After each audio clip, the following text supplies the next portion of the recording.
বঙাইগাঁও জিলা কংগ্ৰেছৰ পৰা শ্ৰদ্ধা জনাইছোঁ। আপোনালোকে ইয়াত উপস্থিত হোৱাৰ কাৰণে ধন্যবাদ থাকিল।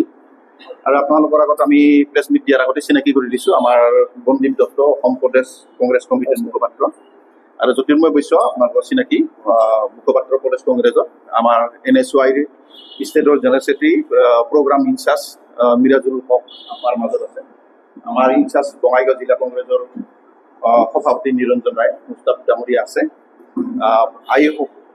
সভাখন মানে প্ৰেছ মিটটো মানে আগবঢ়াই নিয়াৰ কাৰণে আমাৰ বন্দীপ দত্ত আৰু জ্যোতিৰ্ময় বৈশ্য দুয়োগৰাকীক মই অনুৰোধ ৰাখিছোঁ গোটেই বিষয়খিনি তেওঁলোকে আপোনালোকৰ আগত ব্যক্ত কৰিব। ধন্যবাদ। পোনপ্ৰথমে অসম প্ৰদেশ কংগ্ৰেছ কমিটি বঙাইগাঁও জিলা কংগ্ৰেছ কমিটিৰ তৰফৰ পৰা মই বঙাইগাঁও জিলাৰ সমূহ সাংবাদিক বন্ধুসকলক ধন্যবাদ জনাইছোঁ। আপোনালোকে আজি আহি ইয়াত বহু মূল্যৱান সময় আমাক দিয়াৰ বাবে। আজি এটা অতি গুৰুত্বপূৰ্ণ বিষয় আমি আপোনালোকৰ সন্মুখত পাতিব খুজিছোঁ, আপোনালোকৰ সন্মুখত দাঙি ধৰিব খুজিছোঁ। আৰু এই বিষয়টো গোটেই ভাৰতবৰ্ষতে অতি গুৰুত্বপূৰ্ণ। এই বিষয়টোক লৈ পেলাই গোটেই ভাৰতবৰ্ষতে তলপাৰ লাগিছে, সেই অনুপাতে ৰাজ্যসমূহ তলপাৰ লাগিছে, অসমত তলপাৰ লাগিছে, আৰু বঙাইগাঁও জিলাতো এই কথাটো লৈ পেলাই চৰ্চা হৈছে। গতিকে কি চৰ্চা হৈছে, কিনো কথা, এই কথাখিনি অকণমান আপোনালোকৰ মাধ্যমেৰে আমি বঙাইগাঁৱৰ ৰাইজক জনাব খুজিছোঁ, অসমৰ ৰাইজক জনাবলৈ বিচাৰিছোঁ। সাংবাদিক বন্ধুসকলে জানে যে যোৱা 3 মে 2026 তাৰিখে যি নীট এক্সাম অনুষ্ঠিত হৈছিলে, প্ৰায় 22 লাখমান ল'ৰা ছোৱালীয়ে তাত ভাৰতবৰ্ষৰ বিভিন্ন প্ৰান্তৰ বিভিন্ন ৰাজ্যৰ ল'ৰা ছোৱালীয়ে নীট এক্সামত বহিছিলে। আৰু পিছত আমি দেখা পালোঁ যে সেই নীট এক্সাম প্ৰশ্ন কাকত ফাদিল হ'ল, লিক হ'ল, আৰু গোটেই নীট এক্সামটো বৰ্জন কৰিলে। গোটেই নীট এক্সামটো অবৈধ বুলি চৰকাৰে ক'বলৈ বাধ্য হ'ল আৰু CBIক দায়িত্ব দিলে তদন্ত কৰাৰ বাবে। এয়া এটা যেন আৰম্ভণিহে, কিন্তু আমি কণ্টিনিউৱাছলি দেখি আহিছোঁ যে কি CBSC, কি নীট এক্সাম, কি আন ৰাষ্ট্ৰীয় পৰ্যায়ৰ এক্সামসমূহ, পৰীক্ষাসমূহ, কোনো এটা পৰীক্ষা ভাৰতবৰ্ষৰ এই চৰকাৰখনে, শিক্ষা বিভাগটোৱে পাতিবলৈ পৰা নাই। আৰু আপোনালোকে জানে যে নীট এক্সাম দিবলৈ বা এই ধৰণৰ পৰীক্ষাসমূহ দিবলৈ সাধাৰণ ঘৰৰ ল'ৰা ছোৱালীসকলে বহুত কষ্ট কৰিব লগা হয়। কেৱল ল'ৰা ছোৱালীয়ে নহয়, অভিভাৱকসকলে, সেই ল'ৰা ছোৱালীসকলৰ, সেই শিক্ষাৰ্থীসকলৰ শিক্ষকসকলে বহুত কষ্ট কৰিব লগা হয়। কাৰণ ভাৰতবৰ্ষ এখন ডেভেলপিং ষ্টেট, আমাৰ ইয়াত চাকৰিৰ সংখ্যা কম, ইয়াত মানুহ বহুত, গতিকে এটা পৰীক্ষাৰ দ্বাৰা মানুহে নিজেই নিজক নিৰ্বাচিত কৰে। এতিয়া কথাটো হ'ল যে ইতিমধ্যে ভাৰতবৰ্ষত সুবিধা কম, জনসংখ্যা অনুপাতে আমাৰ সুবিধা কম, তাৰ পিছতো যিখিনি মানুহে খুব কষ্ট কৰি জীৱনত অহপুৰুষাৰ্থ কৰি যিখিনি ল'ৰা ছোৱালী আগবাঢ়ি আহিব খোজে, এটা পৰীক্ষাৰ মাজেৰে নিজক প্ৰতিপন্ন কৰিব খোজে, সেই পৰীক্ষাটোও এই মস্ত এখন ভাৰত চৰকাৰে, এই মস্ত এটা শিক্ষা বিভাগে পাতিবলৈ সক্ষম নহয়। CBI নিচিনা তদন্তকাৰী এটা অনুষ্ঠানক পৰীক্ষাৰ তদন্ত কৰিবলৈ বাধ্য কৰোৱা হ'ল, নিৰ্দেশ দিয়া হ'ল। আৰু ইয়াত কেইবাটা কথা আছে। আমাৰ ৰাষ্ট্ৰীয় নেতা ৰাহুল গান্ধী ডাঙৰীয়া ইতিমধ্যে আপোনালোকে জানে যে কটাত তেওঁ গৈছিলে, তাত হাজাৰ হাজাৰ লাখ লাখ ল'ৰা ছোৱালীৰ লগত তেওঁ কথা পাতিছিলে।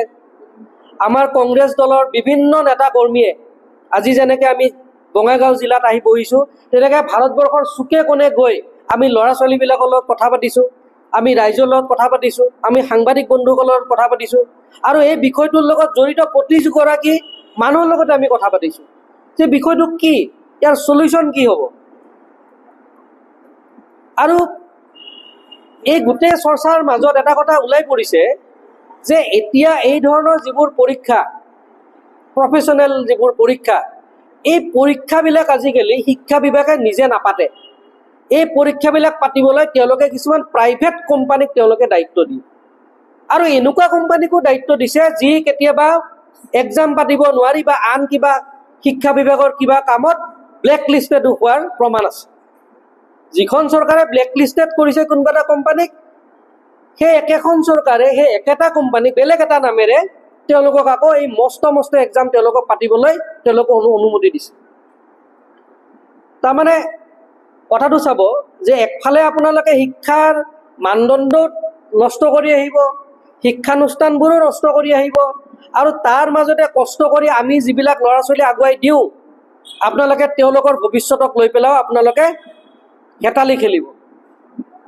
গতিকে প্ৰাইভেট কোম্পানীবোৰক দিয়াৰ যিটো ব্যৱস্থা, এই ব্যৱস্থাটো বন্ধ হ'ব লাগে।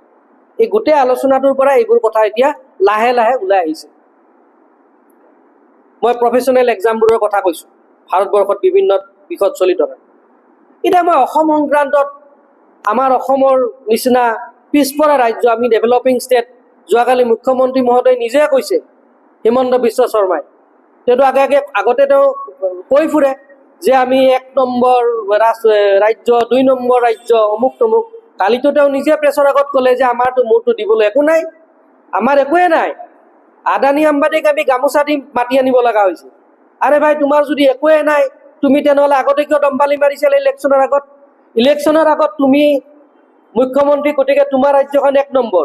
ইলেকশ্যন যোৱাৰ পাছত তোমাৰ ৰাজ্যখন দিবলৈ একো নাই। যা হওক, আজিৰ বিষয় সেইটো নহয়। তথাপি কৈছোঁ যে অসমত এই যিটো আমি যিটো বিষয় আজি লৈছোঁ, অসমত ইয়াৰ কি ধৰণৰ বিভ্ৰান্তিৰ সৃষ্টি হৈছে। অসমত আৰু এটা বিভ্ৰান্তিৰ সৃষ্টি হৈছে, সেয়া হ'ল যে যিটো নিউ এডুকেশ্যন পলিচি, NEP আপোনালোকে জানে, ভাৰত চৰকাৰে নতুনকৈ সেইটোক ৰচনা কৰি এক প্ৰকাৰ জাপি দিবই খুজিছে। নিউ এডুকেশ্যন পলিচিক লৈ পেলাই এই মুহূৰ্তত কোনো এজন শিক্ষক, কোনো এজন ছাত্ৰ ছাত্ৰী, কোনো এখন ইউনিভাৰ্চিটি, কোনো এখন কলেজৰ ভালকৈ ধাৰণাটো নাই। NEP is not clear. New education policy এনে কি কৰিব খুজিছে একচুৱেলি, এই লৈ পেলাই গোটেই কথাটো এটা বিভ্ৰান্তিকৰ। তাৰ এটা সৰু এক্সাম্পল, উদাহৰণ মই আপোনালোকক দিম যে এই বৰ্ষত 2026 চনত যিসকল ল'ৰা ছোৱালীয়ে অসমৰ কোনোবা এখন ইউনিভাৰ্চিটিৰ পৰা গ্ৰেজুৱেশ্যন পাছ কৰি ওলাইছে, আজিকালি ছেমিষ্টাৰ ৱাইজ, লাষ্ট যিটো ছেমিষ্টাৰ এইটো 6 নম্বৰ ছেমিষ্টাৰ, 6 ছেমিষ্টাৰ, যিসকলে পাছ কৰি ওলালে, মানে এক্সাম দিলে, ৰিজাল্ট আহি গ'ল, এই মুহূৰ্তলৈকে ইউনিভাৰ্চিটিয়ে তেওঁলোকক স্পষ্টকৈ ক'ব পৰা নাই যে তোমালোকে গ্ৰেজুৱেট হ'লা নে নাই হোৱা। তাৰ কাৰণটো হ'ল যে NEP-য়ে বাৰম্বাৰ এতিয়া কৈ আছে যে আমাৰ গ্ৰেজুৱেশ্যন কোৰ্চবিলাক 3 বছৰীয়া নহয়, 4 বছৰীয়া পাঠ্যক্ৰম হ'ব, 4 বছৰীয়া হ'ব, আগৰ 3 বছৰীয়া নহয়। আৰু যিটো 4 নম্বৰ বছৰ, সেইটোত যথেষ্ট প্ৰেক্টিকেল কিবা কিবি থাকিব, এক্সাম থাকিব, কোৰ্চেছ থাকিব। এতিয়া কথাটো হ'ল কি যে এই 4 নম্বৰ যিটো বছৰ, এই বছৰটোৰ যিটো কাৰিকুলাম, এই কাৰিকুলামটো লৈ পেলাই ইউনিভাৰ্চিটিও ক্লিয়াৰ নহয়, শিক্ষক সমাজো ক্লিয়াৰ নহয়, ছাত্ৰ ছাত্ৰীও ক্লিয়াৰ নহয়। কাৰণ তাত যিবোৰ প্ৰেক্টিকেল লাগিব, তাত যিবোৰ শৈক্ষিক ব্যৱস্থাপনা লাগিব, এইবিলাক আমাৰ কলেজ আৰু ইউনিভাৰ্চিটিবিলাকত হোৱাই নাই। বঙাইগাঁও জিলাতো হোৱা নাই। গতিকে এই যে ল'ৰা ছোৱালীখিনি এতিয়া এইবাৰ যিখিনি ল'ৰা ছোৱালী পাছ কৰিলে, তেওঁলোকে নিজে এতিয়া স্পষ্ট নহয় মই পাছ কৰিলোঁ নে নকৰিলোঁ। এতিয়া যদি সি নিজে নাজানে যে মই গ্ৰেজুৱেট হ'লোঁ নে নাই, ইয়াৰ পিছৰ পৰ্যায়ত মই হায়াৰ এডুকেশ্যনত যাম, কেনেকৈ যাম, মই কি এক্সাম দিম, নে মই চাকৰি কৰিম, নে মই ব্যৱসায় কৰিম, মই নিজে স্পষ্ট নহয়। গতিকে এইবিলাক এটা বিভ্ৰান্তিকৰ কথা। গতিকে নিউ এডুকেশ্যন পলিচিয়ে অসমৰ নিচিনা ডেভেলপিং ষ্টেটত যথেষ্ট ক্ষতি কৰিছে। আৰু মই যিটো কথা ক'লোঁ যে প্ৰাইভেট কোম্পানীক গোটাই দিয়া, আপোনালোকে জানে যে প্ৰফেচনেল কোৰ্চ এটা পঢ়িবলৈ আজিকালি কি হয়, আপুনি এণ্ট্ৰেঞ্চ এক্সাম এটা দিব লগা হয়। এণ্ট্ৰেঞ্চ এক্সামটো আজিকালি এটা মানে চৰকাৰৰে এটা প্ৰচেষ্টা যে শিক্ষা ব্যৱস্থাটো এনেকুৱা এটা কৰা যাওক যে কলেজত যিখিনি শিক্ষা প্ৰদান কৰা হয় এইখিনি যাতে ছাফিচিয়েণ্ট নহয়, যাতে তেওঁলোকে কোনোবা এটা প্ৰাইভেট কোম্পানীৰ কোনোবা এটা কোচিং চেণ্টাৰত সোমাই যাব লগা হয়। আমি দেখি আহিছোঁ যে কোচিং চেণ্টাৰৰ যিটো বিজনেছ ব্যৱসায়, সেইটো বৰ্তমান মাছৰুমৰ নিচিনা, গোটেই মানে বন ঘাঁহৰ নিচিনা গোটেই প্ৰদেশতে বাঢ়ি গৈ আছে। গতিকে অসমৰ নিচিনা এখন ডেভেলপিং ষ্টেটত আমি কৃষি প্ৰধান এখন ৰাজ্য, আমাৰ মানুহৰ ইমান টকা পইচা নাই। মুখ্যমন্ত্ৰী নিজে কৈ আছে কালি যে আমাৰ একো নাই। আমাৰ মানে তেওঁ নিজৰ কথা নিশ্চয় কোৱা নাই, কাৰণ তেওঁৰ যথেষ্ট আছে, মাটি বাৰী সা সম্পত্তি বহুত আছে, কিন্তু আমাৰ নাই, ৰাইজৰ নাই। গতিকে এই টকা পইচা সা সম্পত্তি ৰিচোৰ্চ নোহোৱা এখন ৰাজ্যৰ ল'ৰা ছোৱালীয়ে এতিয়া প্ৰাইভেট কোম্পানীত কোচিং দিব, কোচিং কৰিবলৈ যাব, নে প্ৰাইভেট কোম্পানীয়ে পাতা কিবা এক্সাম দিবলৈ যাব, মুঠত এটা বিভ্ৰান্তিকৰ। আৰু চৰকাৰী কলেজত মই যিটো শিক্ষাদান ল'লোঁ এইটোও এতিয়া স্পষ্ট নহয়, মই গ্ৰেজুৱেট হ'লোঁ নে নাই, মই যিখিনি কথা কৈছোঁ। গতিকে মোটামুটিভাৱে কথাখিনি এইখিনি হয়। মই আৰু এটা কথা ইয়াত সংযোজন কৰি দিব খুজিছোঁ শেষত, যে বৰ্তমানৰ যিগৰাকী শিক্ষামন্ত্ৰী ভাৰতবৰ্ষত ধৰ্মেন্দ্ৰ প্ৰধান ডাঙৰীয়া, তেখেতে আচলতে শিক্ষামন্ত্ৰী হৈ থকাৰ যোগ্যতা হেৰুৱাইছে। আৰু ইতিমধ্যে আপোনালোকে জানে যে বিভিন্নজনে বিভিন্ন ধৰণেৰে ঘৰত বহিও মানুহে কোৱা আৰম্ভ কৰিছে যে ধৰ্মেন্দ্ৰ প্ৰধান ডাঙৰীয়াক আৰু শিক্ষামন্ত্ৰী হিচাপে আমাক নালাগে। আৰু এই দাবী আজি অসম প্ৰদেশ কংগ্ৰেছ কমিটি আৰু বঙাইগাঁও জিলা কংগ্ৰেছ সমিতিৰ তৰফৰ পৰা আমি দাবী জনালোঁ। আমি লগতে দাবী জনালোঁ যে আমাৰ যিগৰাকী শিক্ষামন্ত্ৰী অসমৰ ৰণোজ পেগু ডাঙৰীয়া, আমি দেখিছোঁ যে তেওঁ এটা ৰাবাৰ ষ্টাম্প হৈহে আছে। গতিকে তেখেতে নিজকে ৰাবাৰ ষ্টাম্প নকৰি পেলাই সঁচাকৈ শিক্ষামন্ত্ৰী তেখেতে হয়নে নহয় তাৰ প্ৰমাণ দিয়ক। ৰণোজ পেগু ডাঙৰীয়া অলপ শিক্ষা দীক্ষা থকা মানুহ, গতিকে শিক্ষা দীক্ষা থকা মানুহ হিচাপে তেখেতে যিখিনি নতুন ল'ৰা ছোৱালী আগবাঢ়ি আহিছে অসমৰ শিক্ষা দীক্ষাৰ মাজেৰে নিজকে উন্নত কৰিব বিচাৰিছে, তেওঁলোকৰ লগত অলপমান তেওঁলোকৰ হৈ তেওঁ অলপমান চিন্তা চৰ্চা কৰক। কেৱল নিজৰ গাদীটো বচাবলৈ মুখ্যমন্ত্ৰীৰ পদলেহন কৰি থাকিবৰ প্ৰয়োজন নাই। কথাটো হ'ল তেওঁ নিজে ৰবৰ ষ্টাম্প হৈ থাকিবলৈ নালাগে।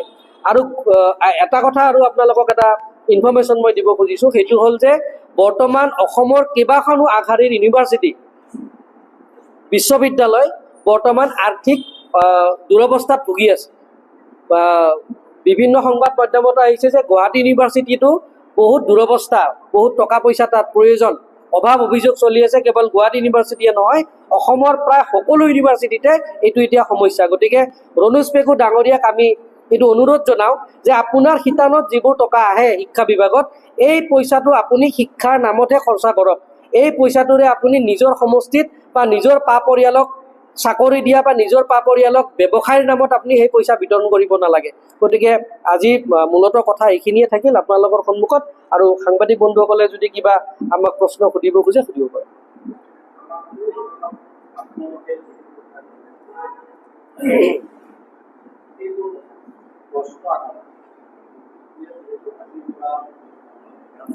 হয়।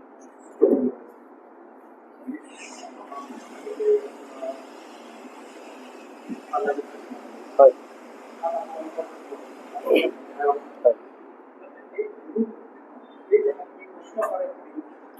তাৰমানে আমাৰ বৰ্তমানৰ CLP লিডাৰ ৱাজেদ আলী চৌধুৰী ডাঙৰীয়া, তেখেতৰ নেতৃত্বত গোটেই আমাৰ বিধায়কসকলে পবিত্ৰ বিধানসভাত তেওঁলোকে তৰ্ক ৰাখিব। আৰু আজি আমি শিক্ষাৰ গোটেই মানদণ্ড শিক্ষা বিভাগৰ ওপৰত যিসমূহ প্ৰশ্ন তুলিছোঁ, এই প্ৰশ্নসমূহ আৰু সবলভাৱে বিধানসভাৰ মজিয়াত ৱাজেদ আলী চৌধুৰী ডাঙৰীয়াৰ নেতৃত্বত এই প্ৰশ্নসমূহ তোলা হ'ব। আৰু লগতে আপোনালোকে জানি ভাল পাব যে গৌৰৱ গগৈ ডাঙৰীয়া কেৱল অসম প্ৰদেশ কংগ্ৰেছৰ সভাপতিয়ে নহয় বা তেখেত যোৰহাটৰ সাংসদেই নহয়, তেখেত ভাৰতৰ সংসদৰ উপদলপতি। গতিকে মানে লোকসভাৰ তেওঁ উপদলপতি, বিৰোধী উপদলপতি। গতিকে গৌৰৱ গগৈ ডাঙৰীয়া থকা বাবে কেৱল ভাৰতবৰ্ষৰে নহয়, অসমৰ নৰ্থ ইষ্টৰো যিসমূহ শিক্ষা ৰিলেটেড যিসমূহ বিষয় আমি উত্থাপন কৰিছোঁ, জিলাই জিলাই উত্থাপন কৰিছোঁ, গোটেইসমূহ বিষয় তেখেতক লিখিত ৰূপত দিয়া হৈছে। আৰু এই গোটেই বিষয়সমূহ তেখেতে ভাৰতবৰ্ষৰ আন আন বিষয়সমূহৰ লগতে অসমৰ বিষয়টো স্পষ্টকৈ তেখেতে আনিবলৈ তেখেতক আমি অনুৰোধ জনাইছোঁ, আৰু তেখেতে এইটো ৰাখিব বুলি আমাক জনাইছে।